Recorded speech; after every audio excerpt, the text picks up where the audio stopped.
Graças a Deus, juntos para mais uma lição, mais uma semana, estudando a palavra de Deus nessas 7 lições no livro de Juízes. E o juiz de hoje, Jefté, de rejeitado a libertador, é o assunto, que nós vamos estar estudando dessa lição de número 8, que nós temos esta sequência. Como de costume, nós compartilhamos com você um roteiro como esse, que você vai ver na tela, enquanto nós conversamos sobre ele, mas ele está disponibilizado gratuitamente. Se você quiser baixar, fique à vontade. Na descrição deste vídeo aqui tem aquele maisinho, Então logo você abrindo ele, ali tem uma lista de coisas que nós temos do nosso material, e a primeira, se não me engano, vai ser um link para o roteiro de estudo desta aula. Tendo dito isso, nós vamos já à nossa lição na página 56, O texto de Juízes capítulo 10, versículo 15 e 18, do capítulo 11, versículo 1 ao 6. Se você não leu ainda este texto, eu imagino que sim, mas se não leu, faça uma pausa, por favor. Não quero tomar tempo daqueles que já estão bem frescos sobre o assunto da lição. Alguma coisa nós vamos estar comentando, com certeza, durante o percurso da aula, mas se você não fez, eu sugiro que você faça uma pausa para estar fresco, Enquanto a gente falar do texto, você está lembrando-se daquilo que está escrito na palavra de Deus. Dito isto, vamos para a página 56, lá embaixo. O tópico primeiro diz a necessidade de arrependimento. Subtópico 1 diz idolatria generalizada. Novamente, Israel retorna ao pecado da idolatria. Mas desta vez a apostasia é ainda mais aguda. É mencionado um panteão de falsos deuses a quem o povo se curvou a adorar. Baalins, Astarote, os deuses da Síria, Bel e Saturno, de Sidom, Astarte, de Moabe, Quemos, dos filhos de Amon, Milcom, e dos filisteus, Dagom. Isso evidencia a crescente degeneração espiritual de Israel ao longo do tempo. E esta foi a frase que eu encontrei como central deste subtópico. Daqui a pouco eu trago meu comentário sobre ela. Com o pecado não se brinca. E parece que estou ouvindo o meu pastor dizendo estas palavras.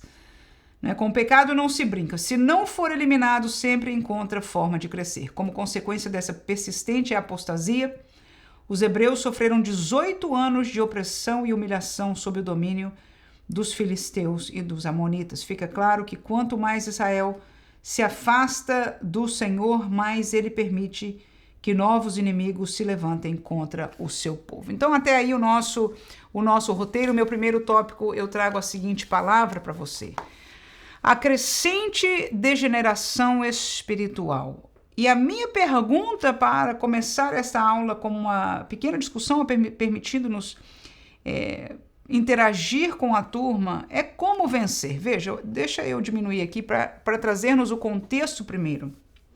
Nós já estamos na 8ª lição, e desde a primeira lição, o nosso pastor comentarista, ele disse, olha, o livro de Juízes é um negócio repetitivo. Qual é a repetição? Ele chamou de ciclo. Ele disse, você vai ver este ciclo se repetindo várias vezes. E qual é? O povo estava oprimido por um inimigo, chegava a tal desespero que clamava ao Senhor, ao seu Deus. Deus levantava um juiz a partir ou através do qual ele dava liberdade, livramento ao povo, restabelecia a paz, a alegria, a prosperidade, a felicidade da nação e a adoração a ele, o culto. E depois o povo, neste tempo de paz, ao invés de permanecer no Senhor, voltava devagarzinho a adorar outras divindades, a misturar uma coisa com a outra, dizer isso não tem nada a ver, e etc. A ponto que quando os anos se passavam, eles estavam distantes de Deus novamente, e Deus, pelo seu amor, para que eles voltassem a ele, permitia que outro inimigo humano, se levantasse, e este ciclo continua várias vezes. Mas o pastor notou uma coisa interessante aqui, que é um ponto, um tópico bíblico, e que eu acho que vale a pena nós notarmos ele. Qual é? É que quando nós somos recorrentes no pecado, Quando nós voltamos no próximo ciclo, se nós chamarmos assim, a situação vai sempre estar pior do que na primeira. Me fez lembrar agora do meu esposo. A primeira vez que ele foi hospitalizado de uma obstrução intestinal devido à enfermidade que ele tem, a médica falou, olha, você tem que tomar jeito na tua vida, você tem que entrar neste tratamento porque você só passou o que você passou aqui, e olha que foi bem sofrido. Você escapou da cirurgia porque foi a primeira vez. Você é jovem e foi a primeira vez que aconteceu. Mas não se engane, eu me lembro das palavras da médica, foi muito forte eu ouvir isso ao lado do meu esposo, né? Ele diz, da próxima não será como essa. Eu estou fazendo um paralelo, claro que não é do assunto hospitalar ou médico que nós estamos falando, mas de algo espiritual, mas num paralelo eu quero nos esclarecer que a tendência é acontecer assim, até porque o nosso coração se endurece. Nós nos acostumamos a isso, além de estarmos abrindo também portas espirituais. Então a pergunta é, a afirmativa é essa. A degeneração espiritual, ela é crescente. Agora a minha pergunta para nós é, como vencer? E eu coloco 3 respostas para nós, ou seja, como crentes. Se nós, como crentes, não queremos viver o que Israel viveu, mas nós não estamos isentos de ver ao nosso redor que outros estão, que talvez nossos colegas na igreja, irmãos em Cristo, talvez nós vemos a igreja como um todo caminhando e eu pergunto para nós como vencer, como lutar. E eu digo que a primeira luta e a maior dela todas, e aquilo que Deus pede de nós é individual. Eu e você vencermos esta batalha e não andarmos junto com a correnteza. Para eles, os demais que estão, é necessário, o que nós podemos fazer é ficar de pé. Aleluia. E ao fazermos isso, estamos fazendo a nossa parte. Então a pergunta é para nós como vencer. Eu dou o texto primeiro de 2 Timóteo, capítulo 2, versículo 22, e a resposta é fugir. E Paulo diz, foge, Timóteo, também dos desejos da mocidade. E segue, e aí ele diz coisas que ele tem que seguir, a justiça, a fé, o amor para com todos, e etc, etc. Mas a palavra primeira que eu gostaria de dizer para nós, se nós não queremos continuar no ciclo, ou entrar ou voltar ao lugar de distanciamento de Deus, nós precisamos fugir dos nossos desejos. O desejo do mundo e das coisas do mundo é uma realidade de tentação para todos nós. A irmã também. Eu não estou ilesa da tentação. Mas uma das coisas que o Espírito Santo de Deus me fez entender na prática, na minha vida, é isso. Não na teoria, como eu estou falando com você hoje, mas às vezes eu na frente de um vídeo no YouTube, o Espírito Santo me diz, desliga e não volte a ver este homem nunca mais. E se você pergunta, irmã, quando eu terei experiências como essa, eu disse, a primeira coisa, seja batizado no Espírito Santo, porque este revestimento de poder espiritual para as batalhas, para a realidade das coisas espirituais, foi o preparo de Deus Pai enviado pelo Filho e vindo na pessoa do Espírito Santo para nós. E este batismo, este revestimento de poder, aleluia, acontece com todo aquele que busca, que crê, aleluia, é um presente de Deus para a igreja. E nós devemos desejar e receber do Senhor. Ele tem uma manifestação primária, que é o falar em línguas estranhas, comprovando que alguém foi batizado no Espírito Santo. Mas a primeira resposta que nós, voltando à nossa lição, como vencer este ciclo, a primeira palavra de Deus para nós é foge. Foge dos desejos. Quem não quer ficar rico, foge deste desejo. Irmã, sim. É pelo mundo. Trabalhe bem, prospere, tenha o seu negócio. Mas se o seu coração, a Bíblia diz que aonde está o tesouro da pessoa, está o coração. Eu pergunto, aonde está, em contexto, onde Jesus queria que estivesse o nosso coração? Eu não estou impedindo a riqueza. Deus não está impedindo a riqueza, mas Deus está impedindo que Mamon seja o teu Deus. E você e eu, Manuela, aqui, Nós não vamos facilmente dizer não. A gente até vai dizer, não é mamon. Professor, não, Senhor, eu não estou adorando. A gente fala isso com a maior facilidade. E Deus sabe que não é assim. A palavra está aqui para nos proteger e ela diz para nós, foge, Timóteo, foge, Manuela. Foge daquela situação, seu coração, seu visão abriu para aquela mocinha e você sabe que olhou para lá, você fica, foge dos desejos da mocidade, foge daquele lugar, foge daquela música, foge disso, foge, é a primeira resposta para nós. Se nós não queremos trair a Deus com outros deuses, escute por favor, porque agora Deus está falando. Aleluia. Se nós não queremos trair a Deus com outros deuses, é assim de simples, é assim a palavra de Deus para nós, esta palavra que acabamos de ler para nós hoje. Foge, não tem outra saída, não dá para chegar lá e dizer, eu vou, mas eu não vou fazer nada. Já era, com o pecado, como o pastor falou aqui, não se brinca. Voltando ao nosso primeiro tópico aí, como vencer? Em primeiro lugar, fugir. Segundo, não se expor. Vamos a esse texto aí. Salmo 101:3 diz, não porei coisa má diante dos meus olhos. Eu só vou ficar com essa primeira parte. Foi Davi que falou isso, Salmo 101, ok? Então, neste contexto de Davi falando, ele diz, eu não quero trair a Deus, eu não quero adorar outros deuses, então eu não vou pôr coisa má diante dos meus olhos. Deixa eu dizer uma coisa para você com muita sinceridade aqui. Eu vivi isso na pele, com algumas coisas da minha vida, poucas pela graça de Deus. E eu ouvi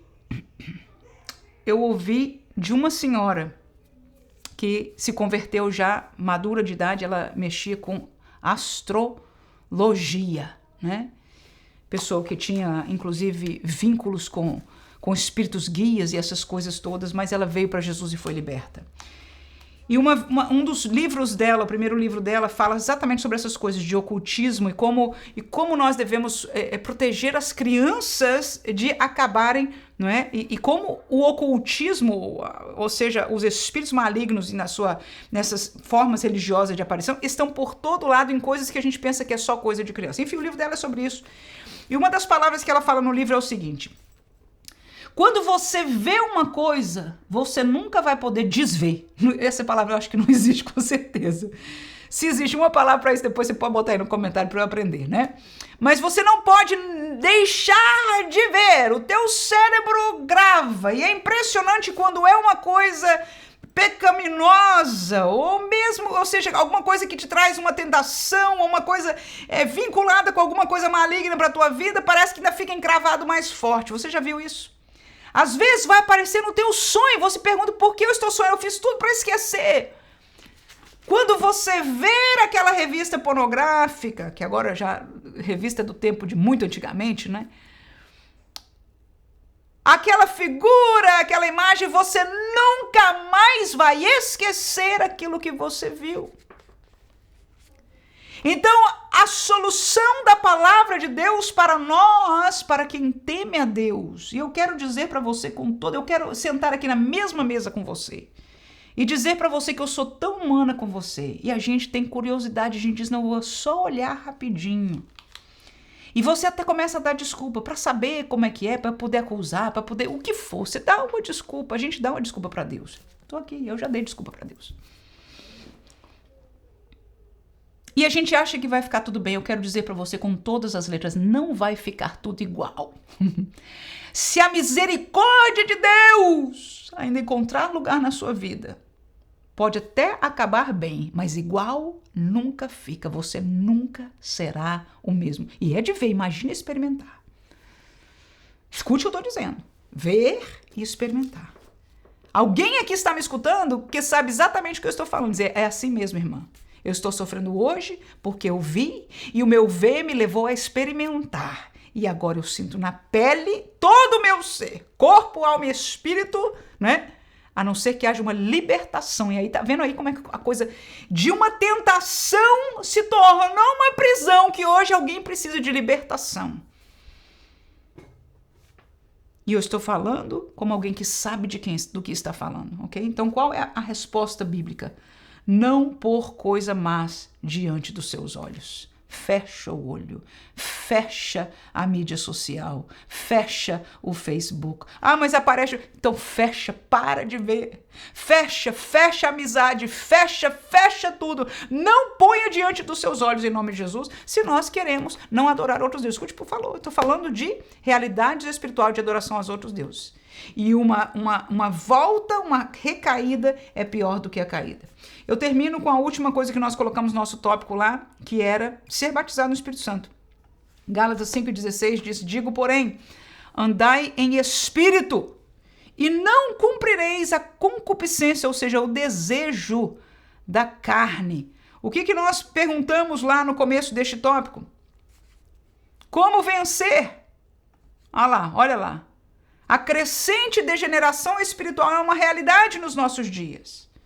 Inclusive, estamos falando do povo de Deus. Escute, por favor, não estou falando do mundo, não. Eu estou falando da igreja, do povo de Deus, como era aqui em Israel.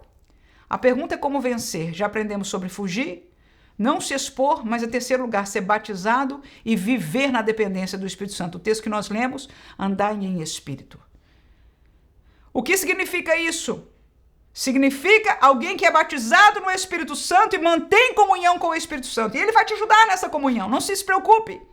Isso não é coisa que se aprende só na teoria. Você lê e ao você ler, o Espírito te explica na prática, te ajuda a viver e te faz crescer nesse processo. Isso você não tem que se preocupar. Uma vez você entrando por essa porta do batismo no Espírito Santo, permaneça aquecido, permaneça na presença, permaneça nas coisas que alimentam o Espírito em nome de Jesus, porque fazendo isso o texto diz: andar em Espírito não cumprireis. Veja bem, ele não diz ande em Espírito e não cumpra. Veja a diferença. Aí está dizendo, se você andar no Espírito, você automaticamente não vai cumprir os desejos da carne. Eu quero fechar aí com aquela experiência que eu falei para você. Quem obedece à voz do Espírito, quem vive esta dimensão do Espírito, que é a graça de Deus para nós todos e para a igreja inteira, não é para gente especial, não é porque você é professora, porque você é crente muito. Não, o novo convertido pode ser batizado no Espírito Santo, cheio do poder, porque eu vejo isso em Atos dos Apóstolos. E sendo direcionado por Deus da mesma maneira que eu sou, e talvez até mais, dependendo da fé e da realidade de coração e da necessidade de cada um. Então veja bem o versículo mais uma vez: andai em espírito e não cumprireis o desejo, a concupiscência da carne. Então, enquanto a minha carne estava querendo, desejando ouvir aquele vídeo na área do negócio, outro na área médica de saúde, outro, eu estou dizendo para você que o primeiro que eu falei era na área de saúde. Mas Deus disse claramente, em parte eu sabia porque eu estava sentindo um incômodozinho, mas a informação e a gente passa por cima, tá aí o que a gente é. Mas quando nós damos ouvido à voz do Espírito, nós não cumprimos a concupiscência. Então, o que é dar ouvido? O que a irmã Manuela fez? Pá, saiu. E toda vez que aparecia depois, eu nem parava mais, não passava mais. Está aí, obedecendo. Aí não aparece mais, não aparece mais. Glória a Deus. Que Deus nos ajude em nome de Jesus. Vamos ao segundo subtópico. Nós paramos bastante aqui. Alguns subtópicos eu já, de cara, vou dizer que este foi o que nós mais tivemos coisa para falar, não é? Mas os demais nós vamos estar mais dentro do contexto da lição. Nesse aqui foi uma aplicação aí. Segundo subtópico está já na página 57, arrependimento com atitude. Como o Senhor conhece o mais profundo do coração, não aceitou de imediato o primeiro clamor de Israel. Isso aí foi bem interessante, este acontecido aí deste texto. Podemos ver que Deus testou a sinceridade daquele povo ao dizer, vós me deixaste. Veja, o comentarista está colocando o texto que é a voz de Deus em resposta ao clamor do povo, ok? O povo clamou a Deus de desespero, cansados da opressão que eles estavam vivendo. E Deus responde a eles essa palavra. Vós me deixastes a mim e servistes a outros deuses, pelo que não vos livrarei mais. Pronto. A resposta de Deus foi essa. Cansei, no melhor sentido. Não livro mais. Vocês outra vez me deixaram. E eu quero já passar desta palavra para um outro texto bíblico que diz que a misericórdia do Senhor ela é longânima, mas ela tem fim. Ela pode terminar assim. Agora, ela é muito extensa. A graça, ninguém, o homem não pode compreender. Então, nos arrependamos enquanto é tempo, enquanto há esperança. Para Israel, neste momento, por interessante que seja, por isso que eu disse que este texto é bem interessante, Deus diz essas palavras, não vou livrar mais. Aí o que Deus vira para eles e diz, andai e clamai aos deuses que escolhestes, que vos livrem eles no tempo do vosso aperto. É interessante ouvir essa palavra de Deus, vou fazer uma pausa aqui, porque pela resposta de Deus, nós entendemos o coração de Deus. E às vezes nós entendemos porque Deus falou de uma maneira que às vezes nós respondemos. Alguém que nos traiu, que deixou a casa do pai, a sua esposa, deixou a sua família, deixou uma situação na igreja, né? Ou deixou a igreja, o que quer que seja, e traiu com outro, né? Às vezes a gente tem essa reação, vai pedir para quem você foi antes, não para mim. Não é assim? E foi como Deus respondeu, não faço mais. E veja que não foi a primeira vez, lembra que nós falamos do ciclo? Nós estamos no capítulo 8. E já foram quantos juízes, né?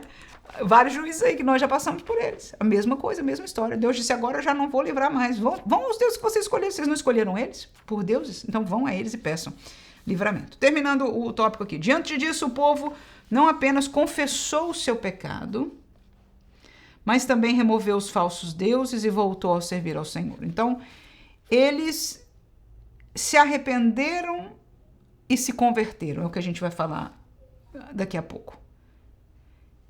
Ou seja, arrependeram e deram fruto de arrependimento, esperando a misericórdia do Senhor. Eu aprendi que alguém pode viver na graça ou na misericórdia de Deus. Nós devemos querer viver na graça de Deus. A graça de Deus, ela nos dá, nos ensina, ela é abundante. É a beleza, é aquilo que Deus quer para nós. É que nós vivamos na graça dele. Dependente dele, do favor dele, mas na bênção, né? Mas a misericórdia é quando nós falhamos, quando nós estamos numa situação que o julgamento natural seria dizer não mais, que foi o que Deus fez aqui neste processo. Mas em estando neste lugar, Israel apela à misericórdia do Senhor através de suas ações. E eu acho que este é um ponto importante para nós entendermos também. A graça e a misericórdia. A graça opera na misericórdia, mas a misericórdia é a última extensão desta graça. Mas alguém para alcançar precisa pedir a misericórdia. É isso que Israel fez. Escute, por favor. Escute, por favor. Precisa pedir a misericórdia. Precisa pedir a misericórdia. Como? Este tópico fala. O arrependimento e atitudes. Tirar os ídolos. Abandonar a iniquidade. Eu li tudo aqui. Alcançar. Está aqui. Não continuar na prática. Aquele que confessa e deixa alcançará a misericórdia. Perdão, é o último parágrafo. A prova do arrependimento vem por meio das atitudes. Não basta confessar o pecado e continuar na sua prática.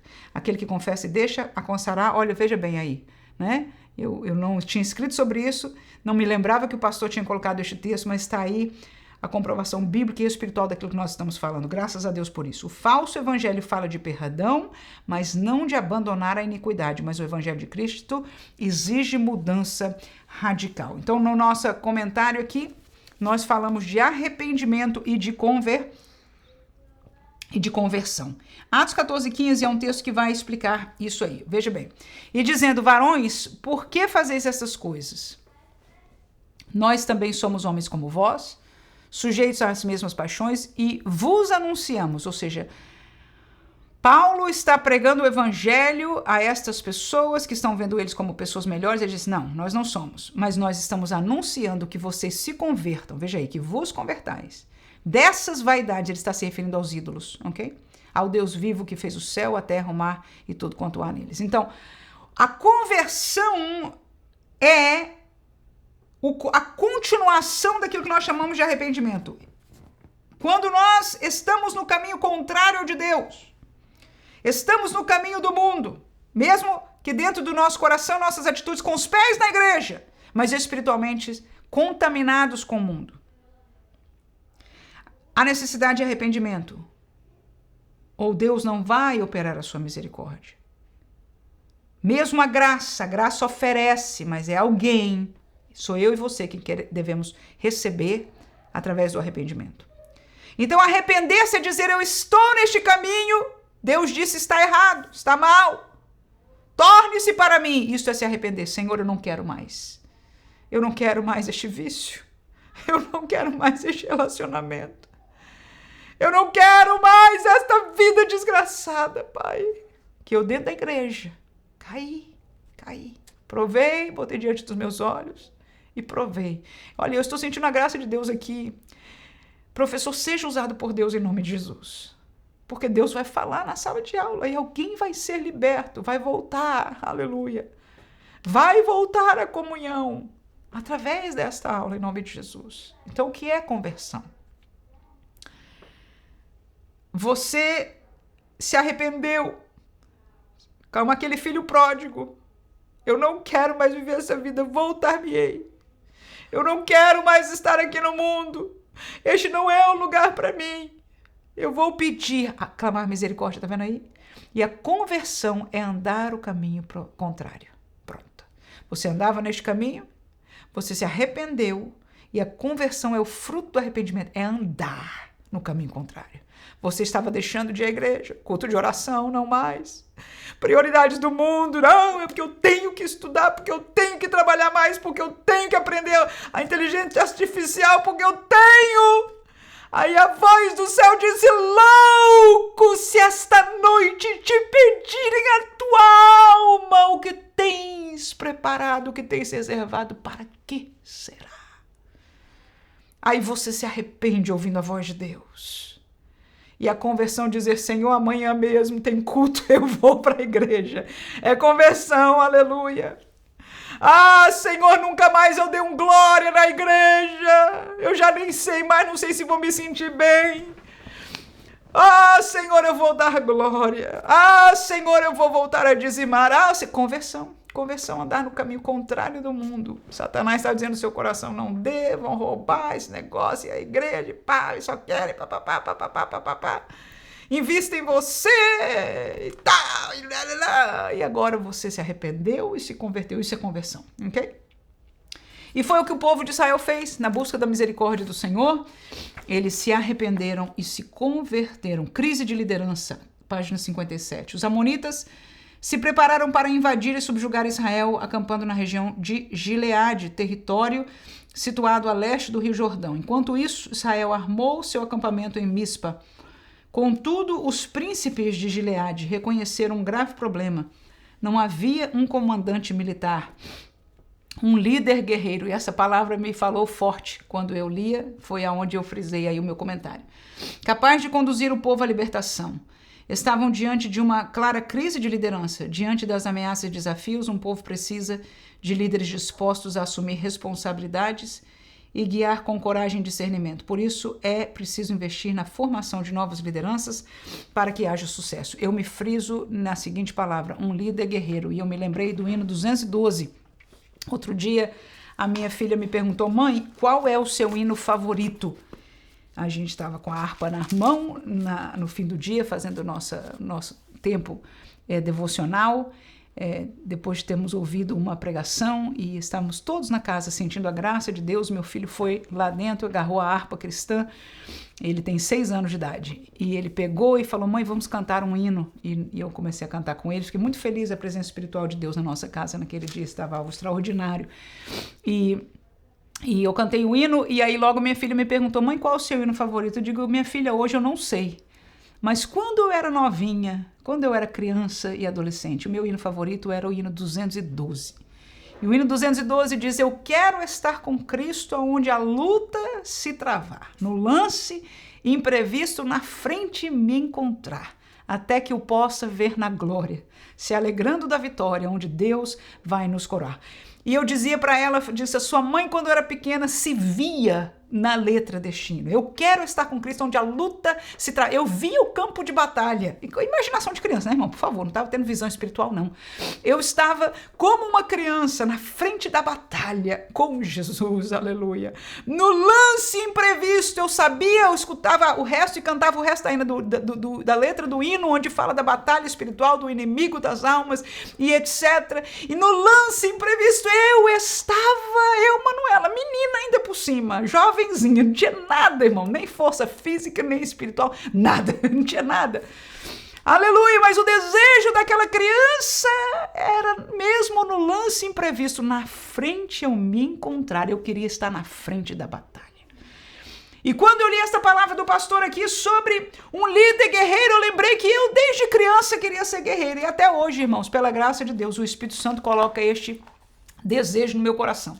A realidade da vida, não é? E Deus também permitiu para que eu conhecesse fraqueza humana, na carne, saber o que é se enfermar ou faltar força física, estar de cama e impossibilitada de fazer, né? E só o nosso espírito nesse lugar, quando Deus nos prova, quando Deus nos permite passar de determinadas situações, é uma bênção, irmão, é uma bênção. Quando Paulo fala, me alegrarei então na minha fraqueza, é porque não há um professor, não há uma escola divina maior do que essa. Quando a gente entende que a nossa dependência é total do Senhor, se Ele quiser fazer, aleluia, se Ele quiser levantar, Ele faz, mas se Ele não quiser, não é? Ele não faz, e nós descobrimos que nós não somos nada, somos pó e nada mais.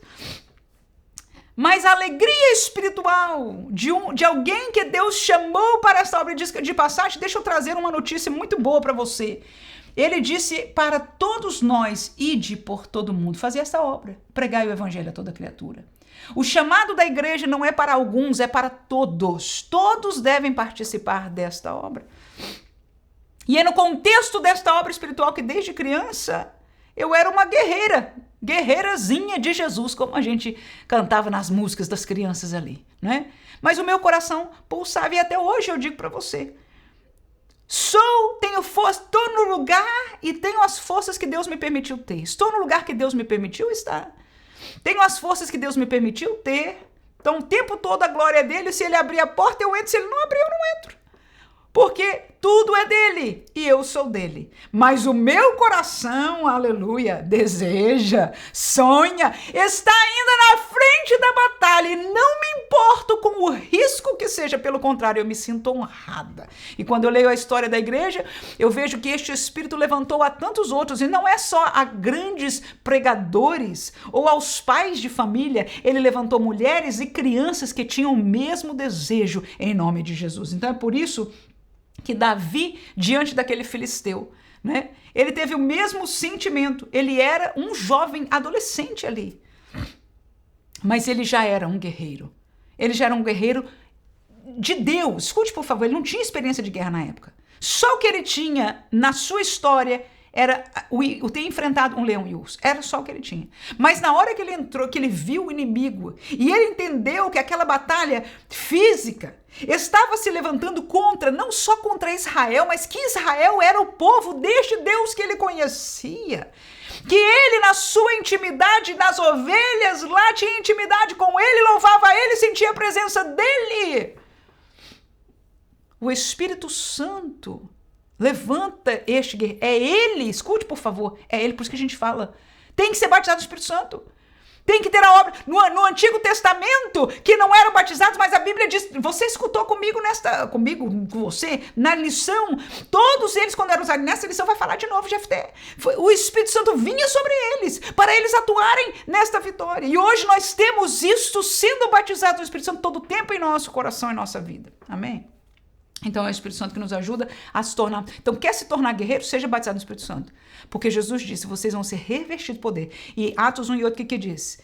E receberão né, a virtude do Espírito e ser-me-eis testemunha. Então, o poder para ser testemunha no contexto espiritual, quando a gente vê o Paulo de Tarso, na primeira missão lá que encontrou com o tal Elimas, não é isso? Ele foi evangelizar Sérgio Paulo, que chamou ele para casa dele e falou, quero ouvir mais da palavra. E o miserável do Elimas, ocultista, né, oprimido, se levanta e Paulo o que fala? Entende a questão espiritual, diz filho do diabo, porque você está atrapalhando os caminhos do Senhor, vai ficar, foi o que cego, né? Vai ficar cego, ficou mudo, ficou cego, né? Por um tempo e aconteceu exatamente aquilo. O que eu estou falando para você não é questão de cegueira, de poder, de se mostrar, não, eu estou falando do poder de Deus necessário para uma obra espiritual. Onde estão os guerreiros de hoje? O que é que será que nós somos destes? E eu sei que alguns de vocês, eu tenho testemunho no meu coração, irmãos. O meu canal, você não volta para aqui porque há uma instrução mais profunda, porque eu falo do grego, porque eu falo do Agostinho, porque eu cito este ou aquele. Não, eu sei disso. Mas é porque é uma chama, e quando você escuta, dentre o recurso que nós passamos, o roteiro, há algo que vibra igual. E esta é a voz, é o sentimento do Espírito Santo de Deus que nos une. Aleluia, que nos une. Glória a Deus por isso. Então, quando eu pergunto aqui, onde estão os guerreiros, eu sei que você diz no seu coração, sou eu. E alguém pode dizer, como eu, em algum tempo da minha vida passada estive, dizer, porque eu estive em tempos que se alguém me perguntasse isso, com essa mesma graça espiritual, eu iria me quebrantar em choro e dizer, eu pensava que era eu, mas parece que não é mais. Por algumas circunstâncias, entre elas, sofrimentos, determinadas realidades da vida, portas fechadas, que Deus, inclusive, permitiu fechá-las, e eu não entendia. E eu ainda perguntaria, em tempos como estes, Senhor, tu me chamastes, eu sei que eu sinto este fervor, mas como será? Olha a situação que eu estou hoje, eu não tenho força, nem força espiritual.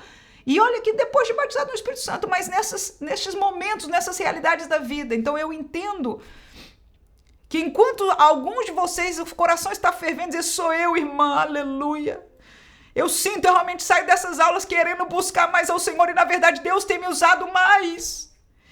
E eu me alegro muito com isso, eu gostaria muito de ouvir testemunhos, alguns têm deixado para nós aqui no nosso canal, comentário, dizendo quanto Deus está trabalhando, isso é bênção, outros vão ler, não só eu vou me alegrar, mas outros vão ler e vão saber que essa palavra tem testemunho espiritual, e Deus está dando a vitória porque ela é de Deus, aleluia. Mas alguém está respondendo como eu responderia em algum deste tempo passado, diz, eu pensava que era eu, mas parece que não é. Eu quero dizer para você, se você pensava que é você, é porque é você. Aleluia. Aleluia. Os dons, o chamado do Senhor é sem arrependimento, diz o texto bíblico. Este processo que você está passando vai passar. Escute, por favor.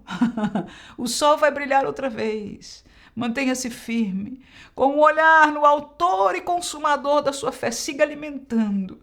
Busque lugar espiritual. Se a sua igreja é uma igreja que você é alimentado espiritualmente, vá mais em culto, vá a culto de oração. Se alimente espiritualmente em nome de Jesus. E esta escuridão, este período vai passar. Tenha paciência e saiba, mantenha este coração guerreiro, porque o Senhor vai alimentar esta bênção na sua vida e continuar usando a você. Eita, será que eu consigo andar rápido para terminar a lição? Aleluia! 57, número 2, Jefté rejeitado a líder. Primeiro subtópico. Jefté de marginalizado comandante. Diante desse cenário surge Jefté, que em hebraico significa ele abre ou ele liberta. Embora fosse reconhecido como um guerreiro valente na região, vivia à margem da sociedade. Primeiro porque era filho de uma união entre Gileade, neto de Manassés, e uma prostituta, sendo, portanto, considerado filho ilegítimo. Segundo, foi rejeitado por seus meio-irmãos e deserdado pela família, ficando sem direito à herança. Terceiro, tornou-se líder de homens levianos e renegados, vivendo à sombra da sociedade. Desprezado pelos meus irmãos Expulso de casa e sobrevivendo no submundo, Jefté tinha todos os motivos para fracassar na vida. Você pode imaginar a dor da rejeição e da exclusão? No entanto, a graça de Deus o alcançou. E esta é a palavra que eu sublinhei aqui, porque ela é a verdade de Deus para nós. E o pôs no comando do exército de Israel. Isso não é restituição defendida pela teologia da prosperidade, mas a misericórdia divina em ação. Assim como Jefté, milhares de pessoas, pela graça divina, têm suas histórias completamente mudadas e são arrancadas da prostituição, das drogas, da criminalidade e levadas a se tornarem filhos de Deus e instrumentos em sua obra. Vamos para o próximo nosso comentário aqui sobre isso aí. Homens levianos era o que Jefté tinha. E eu lembrei que é o que Davi tinha. Vamos lá o texto de Davi aí. O texto de Davi diz: então Davi se retirou dali e se escapou para a caverna de Adulão. E ouviram-no seus irmãos e toda a casa de seu pai e desceram ali para ele.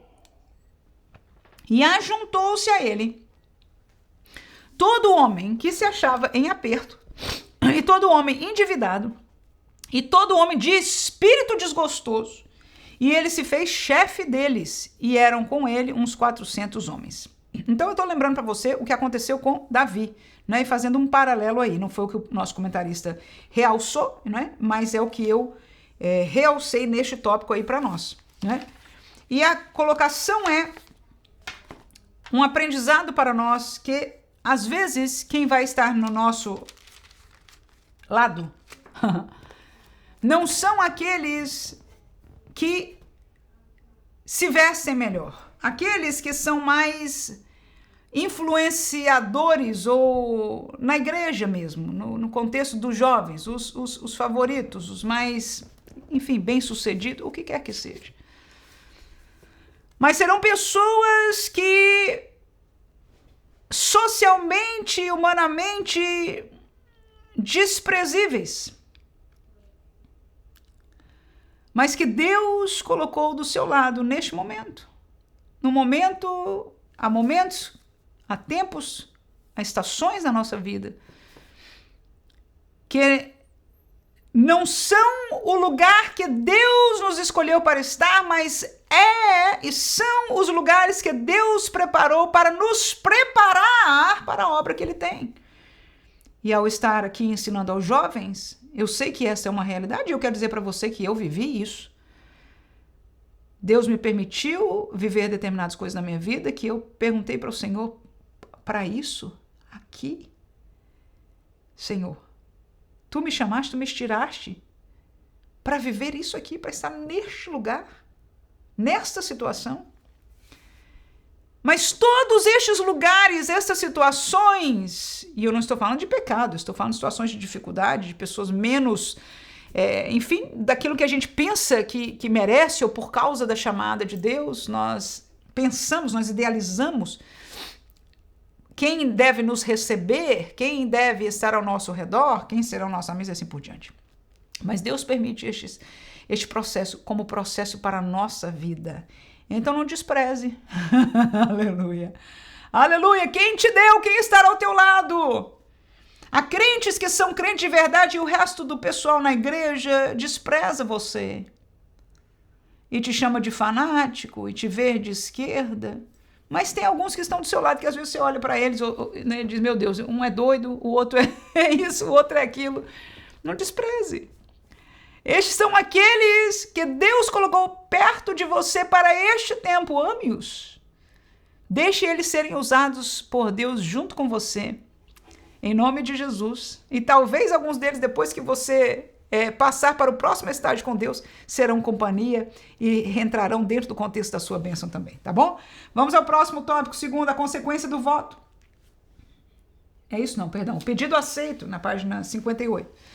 Enquanto a batalha entre os amonitas e israelitas se desenrolava, os anciãos foram em busca de Jefté para convidá-lo a assumir o comando do exército. Agora, aquele que foi rejeitado, agora é chamado para ocupar o posto mais importante da nação. Inicialmente, Jefté recusa o convite e recorda o que lhe haviam feito. Ressentimento, né? Com certeza é natural.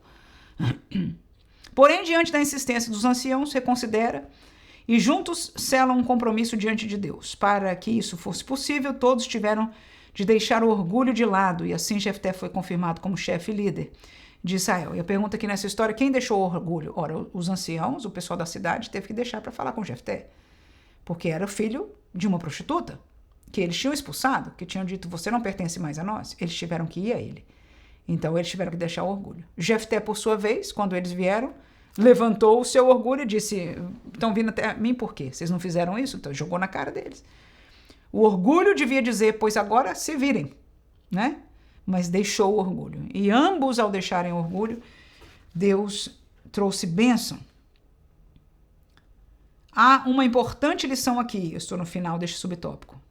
Muitas vezes deixamos de realizar grandes coisas simplesmente porque não conseguimos abrir mão do nosso orgulho. Então, como discussão aí neste tópico, eu coloquei essa pergunta: como o orgulho atrapalha?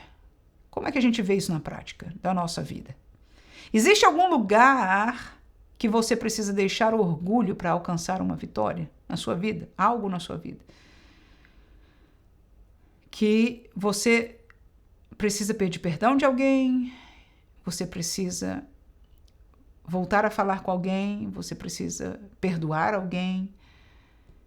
Há alguma circunstância que você precisa deixar o orgulho para alcançar uma vitória? E eu ainda faço uma pergunta mais profunda. O Espírito Santo te tem mandado algo que fere o teu orgulho? Eu digo, aconteceu já comigo. Situações como essa. E eu empurrei mais com você porque foi assim que o Espírito Santo fez comigo.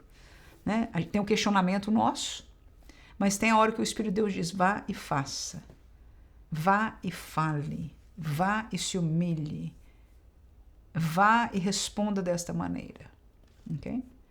Há situações que nos ferem o nosso orgulho e aí nós nos encontramos no direito de viver o nosso orgulho, mas descobrimos que esta posição está atrapalhando a vitória espiritual. E se o Espírito Santo te fez entender isso?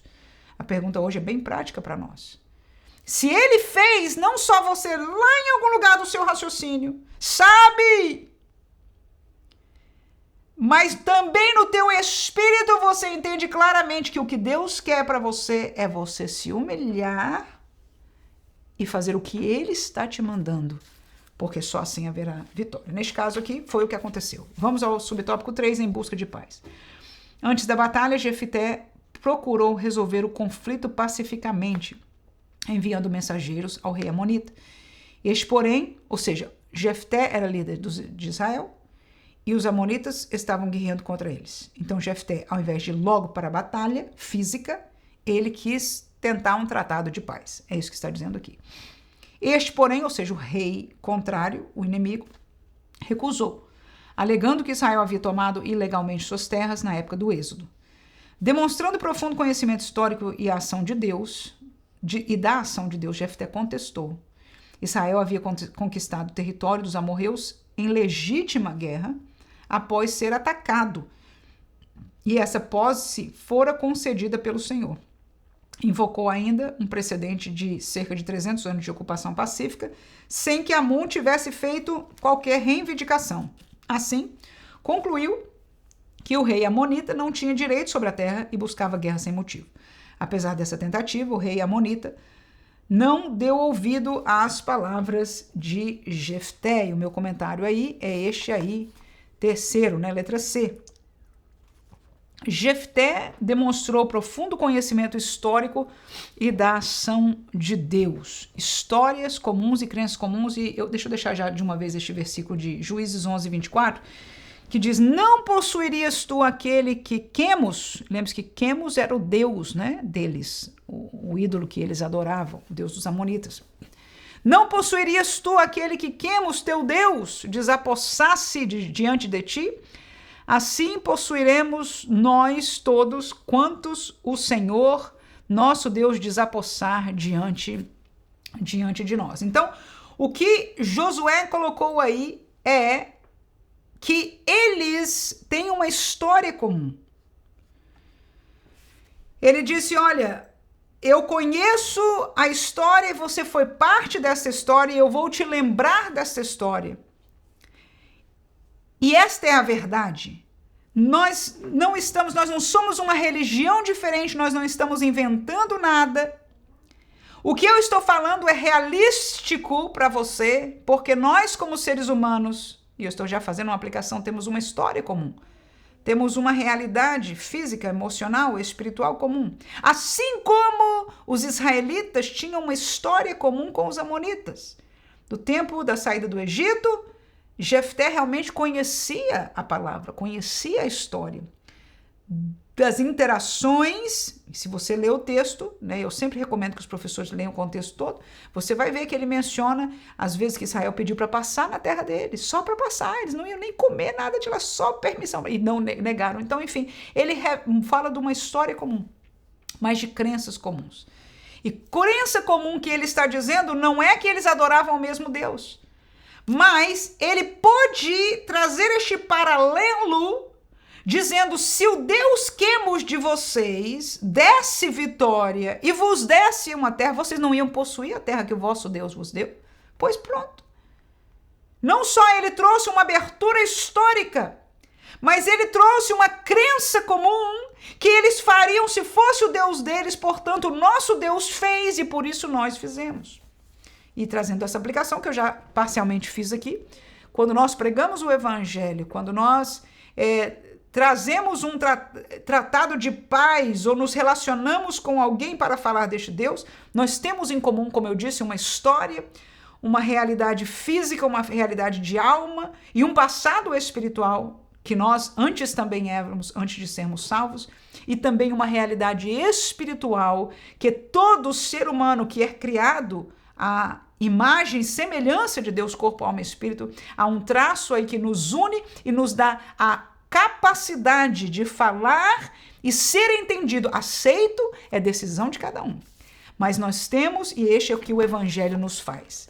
Este evangelho não é mitologia, não é baseado em uma história completamente aquém da realidade humana, mas quem escreveu, quem desenvolveu, quem planejou, quem executou este evangelho é o próprio Criador do ser humano e ele sabe o que faz. Terceiro tópico, um voto imprudente, uma grande vitória.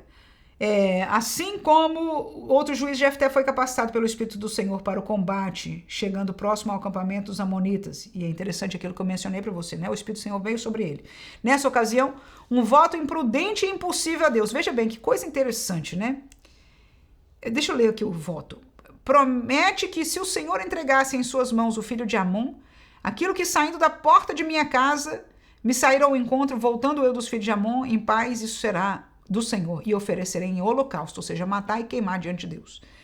Como veremos, a vitória terá um gosto amargo. De fato, a vitória de Jefté sobre os amonitas foi completa, pois o Senhor os entregou nas suas mãos. Jefté era um grande guerreiro, mas o triunfo veio de Deus. O voto bíblico é uma promessa ou compromisso voluntário, e parece que o pastor não explica aqui, eu pensei que estava no texto.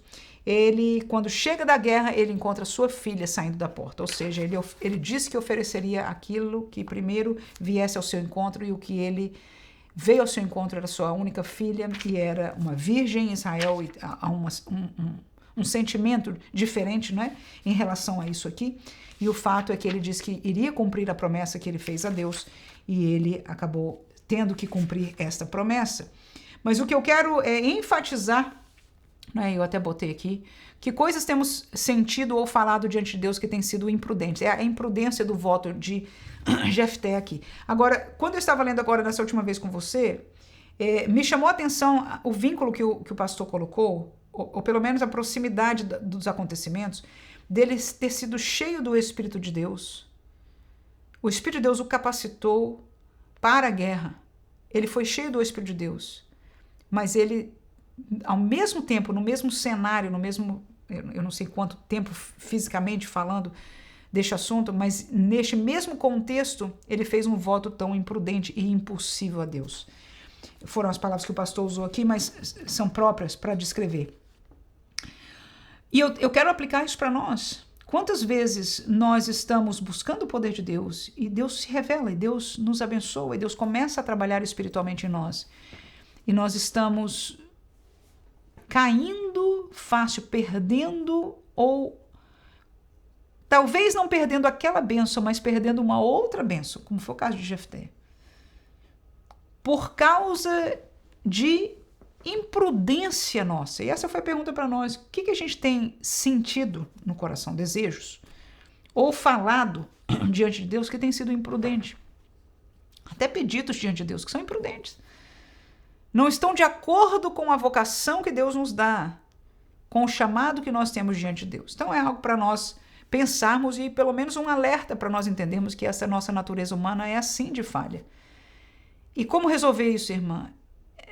É uma vida que não tem pressa, né? E a gente como brasileiro, acho que a gente pelo menos diz, não todos nós, mas muitos, eu sou uma delas, né? A gente diz o sangue quente, impulsiva. Eu sou pela minha natureza, é personalidade, né?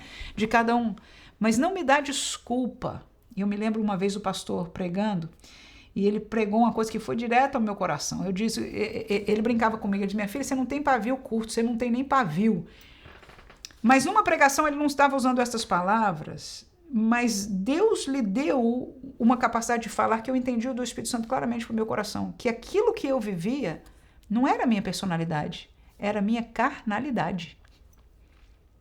Escute, por favor. Não era problema de personalidade ou virtude de personalidade, era problema de carnalidade. Como é que se resolve a carnalidade? Nós já lemos um texto aqui hoje. Andai em espírito e não cumprireis a concupiscência da carne. Aquele texto está no mesmo contexto das obras da carne e as obras do espírito. O fruto do espírito e as obras da carne. Está ali juntinho. Você pode voltar lá em Gálatas 5, a partir do 16 em diante, e ler, né? Para se enriquecer com este texto. Então, se nós queremos não dar lugar à carnalidade, é alimentar as coisas do Espírito. É estar em oração, é estar em comunhão, é estar com o coração ligado no Espírito de Deus, nas coisas de Deus, em hinos, estar indo. E como, irmã? É só ir mais para a igreja. É não estar na companhia de pessoas que só pensam nas coisas do mundo, daqui. E quanto mais você... Olha, se você trabalha ou estuda, tá? E você ajuda alguma coisa em casa. Não deixa os seus pais fazerem as coisas tudo sozinhos. Escute o que eu estou falando. Você dorme bem. Se você trabalha ou estuda produtivamente, você é uma pessoa, né, coisa. Você já tem quase toda a sua vida completa, em termos de tempo. E o resto vai sobrar suficiente para você se alimentar espiritualmente, indo na igreja. Entendeu? Principalmente se você deixar aquilo que tem sido prisão na sua vida, tá? E quando você fizer isso, você se alimentar, o tempo que você tiver, você usar para se alimentar, e se você não tem condições de estar lendo a Bíblia, e realmente eu acho que não precisa ficar lendo a Bíblia o tempo todo, muito não. Faça um devocional bíblico com você, 5 minutos. Leia um capítulo, um pedaço de um capítulo, não deixe de fazê-lo. Mas vai à igreja. Esteja na comunhão dos santos e você vai estar vivendo aquilo que Atos 2:42 fala. Enfim, isso alimenta as coisas espirituais, você vai ver um fruto na sua vida que é diferente. A carnalidade, escute o que eu falo, quando você alimenta com a palavra. E pode ser na igreja, sendo pregada. Na igreja, ouvindo pregação, né? Mas quando você se alimenta das coisas espirituais, o carnal, meu pastor explicava isso, ele dizia, é um oposto ao outro. Se alimenta o espiritual, o carnal vai para baixo. Se alimenta o carnal, o espiritual vai para baixo. Assim que nós já entendemos. Segundo subtópico, a consequência do voto. O voto de Jefté foi imprudente e impulsivo. Deus não havia exigido tal promessa. E é aqui que ele explica o caso da moça, tá? Eu não vou ler, porque nós já estamos com o tempo avançado, mas eu vou colocar o meu comentário baseado nisso. Que é exatamente nessa palavra do pastor, olha lá. Deus não havia exigido tal promessa. Não, e aí vem o meu comentário para você aí. Não podemos desobedecer, ou seja, fazer menos do que Deus mandou. Mas tampouco devemos fazer mais do que o que Deus manda. E é uma colocação que às vezes é difícil para a gente entender, mas nós aprendemos daqui. Veja que o pastor, ao olhar o caso de Jefté, ele disse, olha, foi errado, foi imprudente, porque nós estamos vendo o que aconteceu com ele. Coitado. Todo mundo se apieda. Mas uma das conclusões que o pastor diz aqui, não é o que a Bíblia diz, é o que ele conclui como ser humano. Ele chega à conclusão que Deus não tinha pedido um sacrifício, um holocausto. Às vezes Deus mandou, há pessoas no passado, Abraão diz, vai para lá, e quando você chegar lá, oferece um holocausto a mim. O filho dele de Abraão foi Deus que mandou. Oferece o teu filho, o teu único filho, que você ama. Falou dessas palavras todas. A mim, holocausto. Tá? Mas nesse caso, Deus não tinha pedido. Então, vamos observar. Nós não devemos errar para nenhum lado. Se Deus falou uma coisa, não faça pela metade. Não coloca, isso aqui é importante do que Deus mandou, mas isso aqui não é importante. Não faça isso. Porque para Deus desobediência é desobediência. É um assunto que a gente vai aprendendo com o Senhor com o passar do tempo, irmãos. E eu não posso nem entrar neste assunto aqui. Mas fica a dica em nome de Jesus. Em nome de Jesus. Então não faça menos do que Deus mandou. Mandou botar 5, é 5. Tá? Mandou ir para a esquerda, é para a esquerda. Mas tampouco queira fazer mais. Porque você pode errar. Consulte ao Senhor. Quando você desejar fazer mais, é o que eu tenho aprendido pelos meus calos, dos anos na presença do Senhor. Quando, irmã Manuelinha, você desejar fazer mais, e de vez em quando, eu já falei, eu sou uma pessoa assim, né? Eu sonho, etc. Se Deus não me segurar, eu fico sonhando e já querendo fazer o mundo inteiro. Graças a Deus que Ele sabe como cortar as minhas asas. E eu agradeço a Deus, porque se eu fizesse errado, eu podia acabar fazendo um voto como esse. Tá vendo aí como é bom? Glória a Jesus. Então, o que eu aprendi? Consulte. Senhor, é o teu querer? É o teu tempo? Posso ir. Amém? E o Senhor vai nos ajudar. Conflito interno é o último tópico que fala. O capítulo 12 de Juízes apresenta, é na página 59, né? Terminando aí. A etapa final da trajetória de Jefté, quando ele enfrenta o ciúme da tribo de Efraim, resultando em uma guerra civil dentro de Israel, no emblemático episódio de Shibolete. Eu não vou ler também até o fim, mas a última frase lá, as 3 últimas linhas, o chamado Espírito de Efraim nos alerta para o perigo do ciúme que semeia discórdia e conduz à divisão. E eu deixo o meu comentário aí com você, assim, ainda com a vitória. Há rixas e desunião no meio do povo de Deus. E eu quero terminar com essa lembrança que não é boa. Queria que a aula terminasse numa coisa de bênção, né? Mas todo o ensino de Deus é bênção para nós. Por quê? Porque nós aprendemos as realidades ruins, a gente vive ao nosso redor todo o tempo. Então, se Ele nos ensina como lidar com isso, como entender, estar já na expectativa de determinadas coisas, nos ajuda. E este é o Deus que nós servimos, né? Então, o que nós vemos mais uma vez? Essa não é a primeira vez na história do juiz que acontece exatamente esta mesma coisa. Exatamente essa mesma coisa. Qual é? Mesmo Deus tendo dado a vitória a você, ao seu ministério, à sua família, à igreja, a uma congregação. Todo mundo orou por aquilo, estava todo mundo perturbado. E Deus deu. Mas ainda se sempre alguém se levantará, trazendo rixa e desunião no meio do povo de Deus. Então, com isso, nós aprendemos o quê? Que não devemos nos escandalizar. Nos seguremos no Senhor, nos alegremos na vitória, guardemos os nossos corações das setas espirituais que vêm por estas rixas, por essas palavras. Quando alguém levanta com a palavra, se você sentir qualquer coisa, irmãos, às vezes no dia que a pessoa já vem, fecha o teu coração, Senhor. Como é que você fecha? No silêncio, não precisa falar não, na hora que você está fechando, que a pessoa está falando, você começa a orar na mesma hora dentro de você, no Espírito de Deus. Diz, Senhor, não deixa, seta nenhuma, Senhor, repreende em nome de Jesus. Tem misericórdia dessa vida que está cheia dessa rixa, dessa ira, não é? E você ali você nem escuta direito o que a pessoa está falando, você escuta uma palavra aqui porque você começa a orar, e o Espírito Santo vai te ajudar a sentir quando é hora de fazer isso. Eu já vivi as duas coisas, de orar e não permitir entrar, graças a Deus. Mas, infelizmente, já ouvi setas espirituais que eu deixei passar. E o problema é sério, irmão. Para sair disso, é assunto de outra conversa nossa. Estou feliz que você chegou até o fim. Que Deus ricamente abençoe e use a você nesta aula, mais uma vez, pela misericórdia e a graça, né? Vivemos na graça dele. E eu sei que ele vai continuar ensinando, né? Dando as experiências para você e a capacidade de ensinar a palavra de Deus e trazer esta experiência na sala de aula, porque esta obra é a que nós fomos chamados e com alegria cada semana, mesmo apesar das dificuldades, né, Deus nos tem dado graça em nome de Jesus e vamos seguir fiéis àquele que nos chamou. Amém.